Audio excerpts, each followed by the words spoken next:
Hello.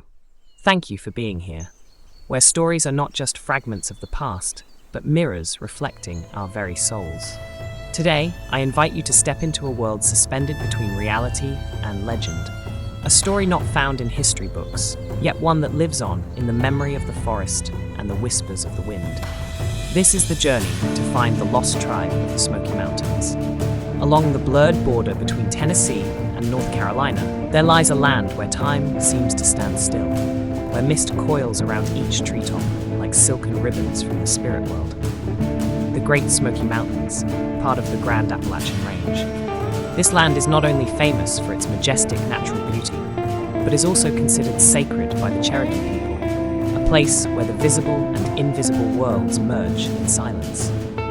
And within that thick fog, passed down through generations, there still exists a tale of a tribe vanished from history. The tribe of Mist. No one knows exactly where they came from. No historical records bear their name. No portraits depict their faces. Not even ruins remain as traces. But the elders of the Cherokee tribe still swear that their ancestors once saw them, once communicated with them, the ones who walked in mist, voiceless, silent, with eyes that seemed to understand the human heart. They called this tribe by a simple and magical name, the Mistwalkers. According to legend, the Mistwalkers did not fully belong to the physical world. They lived between two realms, existing in the overlap between reality and the spiritual.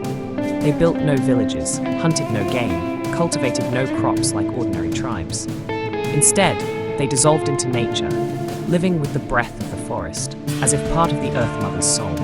It is said they appear only when you are lost, hopeless, or standing on the brink of forgetting who you truly are. Not to save you, but to lead you back. One of the most famous stories about this tribe comes from the year 1893. An American hunter named Thomas Whitaker recorded in his journal an experience he would never forget. While hunting deer in the Clingman's Dome area, he got lost deep in the woods for 3 days and 3 nights. Temperatures dropped, his food ran out, his compass failed, and all he had left was sheer will and fear. He wrote, "I had prepared myself to die.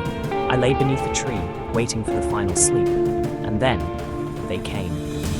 Thomas described figures cloaked in white like the mist, moving without a sound, eyes glowing softly like the full moon. They spoke no words, made no gestures, only passed silently by. When he tried to raise his head to watch them, they were already ahead, slowly but deliberately, as if leading him down an invisible path. Eventually, Thomas was found by a group of rangers near the forest's edge. The strange thing was, the pocket watch he wore, which had stopped ticking long ago, suddenly began working again, and the time it showed was the exact moment he was rescued. People said he was hallucinating, that hunger and cold had driven him mad. But similar stories have been told by many others, rangers, hikers, pilgrims, even spiritual researchers. Some say they heard lullabies in an ancient tongue no one could understand, echoing from afar, like whispers threading through the trees. Others saw flickering lights in the night, like lanterns hanging among the clouds. And all of them reported the same feeling, a warmth, as if someone truly understood their loneliness and brought them back.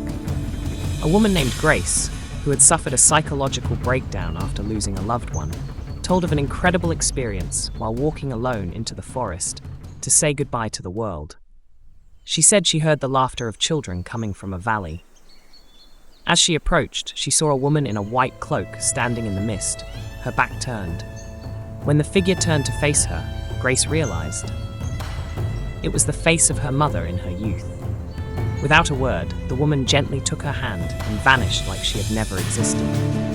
When Grace opened her eyes, she was sitting under a great tree, and the scarf she had once knitted for her mother, who had passed over a decade ago, lay folded in her lap. Maybe it was imagination, maybe delusion, but something in those stories makes them hard to dismiss entirely. Perhaps the Mistwalkers were never a flesh and blood tribe, but a symbol of nature itself, an invisible part of the mountains, an embodiment of compassion, of the connection that modern people have lost. Researcher Eleanor Gray, who spent 20 years living near the Smoky Mountains, never saw the Mistwalkers, but she believed they were real. She wrote, "We've lost the ability to truly listen. The ancients understood that the forest has a soul, and when you truly listen with your heart, nature answers. Maybe the Mistwalkers don't exist in the way you think, but they are there, in the wind, in the trees, in the mist. They are a dream that never fades. And so the story continues, through every breeze that slips between the leaves, through every drifting veil of mist, like a memory. Whether you believe or not, whether you've seen them or only heard the tale, everyone who passes through these mountains agrees on one thing. The Smoky Mountains hold something truly special. Something that words cannot describe. A feeling that is both hazy and real, as if someone is watching you, not to control, but to keep you from losing your way. And if one day you find yourself lost in the woods, feeling empty and directionless, stop, close your eyes, and listen. Perhaps, within the mist, invisible footsteps are drawing near, and a gentle gaze is waiting for you at the end of the path. Not to take you back to where you were, but to help you find yourself again. Thank you for listening. Keep your heart open, because maybe one day, you'll be the one to tell the next chapter of this story.